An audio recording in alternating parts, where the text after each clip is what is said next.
Since the dawn of man, humans have searched for answers to the life, the universe, and everything. Their greatest minds searched for answers that could make sense of it all. While some looked at the world around us and tried to test their ideas through observation and experimentation, others chose a much simpler path, and assumed that a 2,000-year-old book, that was written before the advent of the telescope, and was mostly plagiarized from other beliefs, held all the answers to the universe around us. One such person was William Paley, who made the argument that humans have the ability to recognize design when it is seen. This led to the creation of what is known as the Watchmaker argument, or the teleological argument.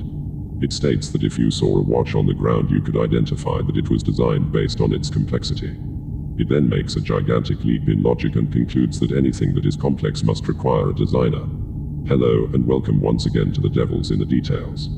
As you could probably guess, we are going to be taking a look at this argument and see if it stands up when compared to what we understand about our universe. I know that this argument has been refuted time and time again by the likes of rationality rules and on a weekly basis on the atheist experience. However, the argument is still being used consistently, so I felt it necessary to knock it down again. I will be taking a different approach to this argument than others have in the past. Instead of attacking the argument directly, I will compare it to an actual scientific theory. While the standard argument for this uses the human body and its intricate organs to imply that they must have been designed, I believe evolution has done an excellent job at refuting this argument. Instead, I will take it a step further and use something a bit more complex than the human eye. Solar systems. They are infinitely more complex than anything on Earth, and I can't think of anything more complex than our universe. I mean, aside from a God that is. So let's begin. This argument was first proposed by William Paley in 1802 and has been a linchpin in creationist arguments since. People like Ray Comfort and William Lane Craig have been using different items to make the same argument. Watches, buildings, paintings, even bananas have been used to demonstrate design. But it doesn't matter what they use to show complex creations, the argument remains the same: complexity requires design. But don't take it from me, let's listen to what creationists have to say about this analogy. Is that true? Well, I think William Paley is still much in discussion. His design argument, I think, is still relevant today. And the question of the best explanation for the biological complexity in the universe, I think, is an open question. Well, the idea is that when you look at machines, the world looks like a machine, and a machine is designed, so the world must be designed. It's an argument from analogy. Wow, okay. Well, I am convinced. The most glaring flaw in this argument is a clear false analogy. We have millions of examples of watches being designed and created. Do we have examples of organs, trees, or oceans being designed and created? No, and that is because they have already been created and we cannot observe them being created. In the biblical sense of the word, not in prenatal development. To make this argument work, we must first observe natural creation to make the conclusion that all complex systems must have a designer. And solar systems present this opportunity. Few things in the observable universe presents more complexity than a solar system. So what do we know about the creation of planets and solar systems? Well, the Bible states that in the beginning God created the heavens and the earth, and states that he did so in a week's time.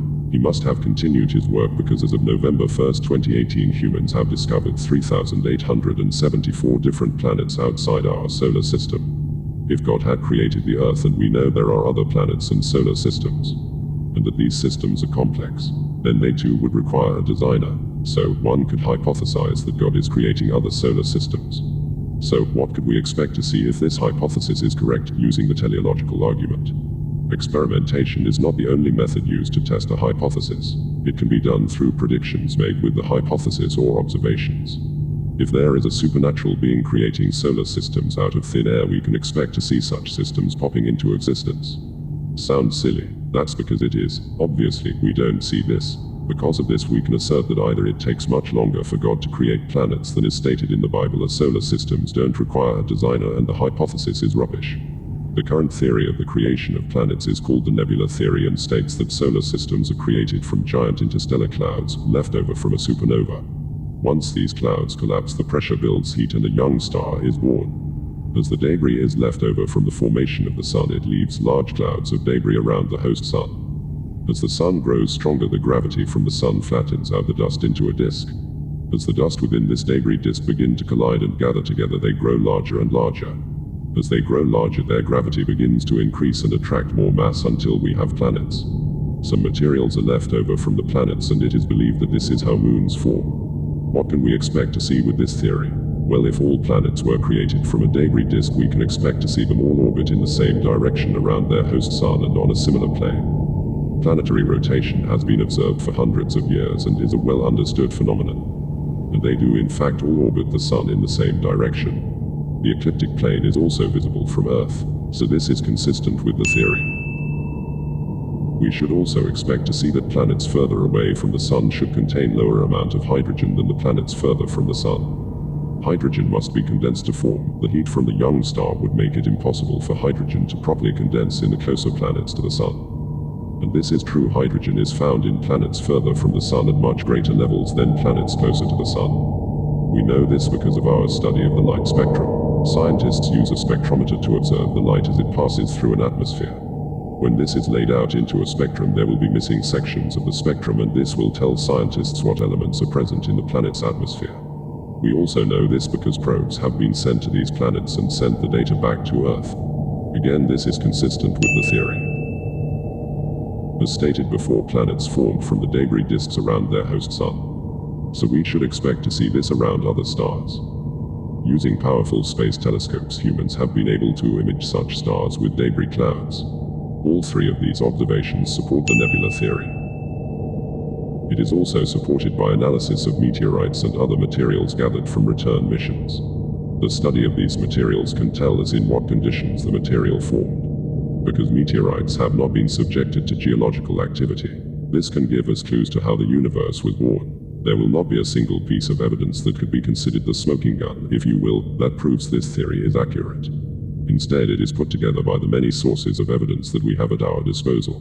Be it observations of collecting space dust or the analysis of meteorites.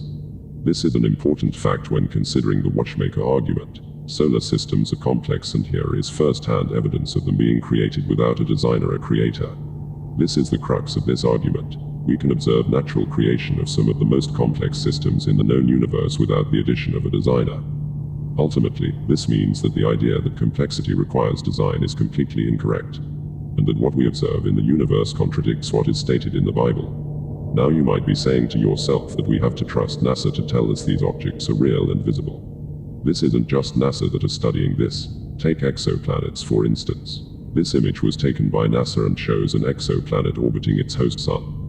This image was taken by the European Southern Observatory and also shows an exoplanet orbiting its host sun. This image from NaCo. And this one from Chile. You get the idea, but obviously they could all have faked their research in perfect unison and that none of these objects are real. And there is no way for a regular person to check to see if these objects are really there. This is simply not true. Not only can you go to observatories and view planets and some deep space objects. Even a modestly priced telescope can see the Orion Nebula. Visible below Orion's belt lay what is known as the trapezium, which is a cluster of suns at the heart of the Orion Nebula.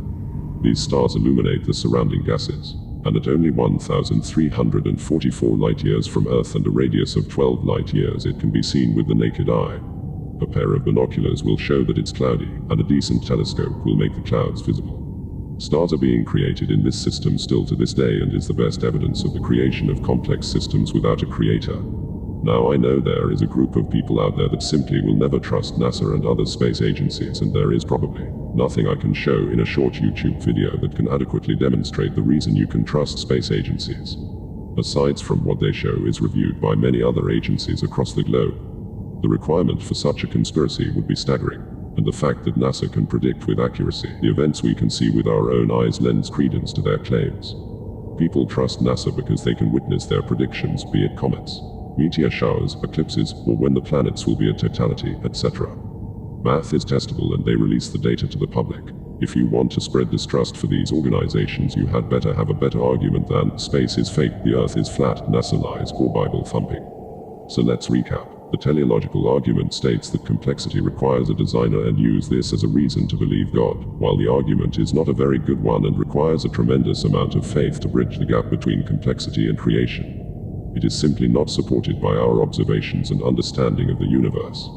Solar systems present a live look into the creation of complex systems of planets and stars, and we can observe these being created. These findings have been confirmed by space agencies across the globe and offer an in-depth look into human understanding of how our own solar system was created. The nebula theory demonstrates creation of worlds better than any arguments brought forth by creationists. This is because using ancient myths to explain the universe has failed to keep up with the fast pace of human discovery through science. The truth can only be found when we look at the evidence and amass knowledge of the subject, not by making cute little analogies to shoehorn in a magical creator. Thanks again for watching, and please like and subscribe. Until next time, Hail Sagan.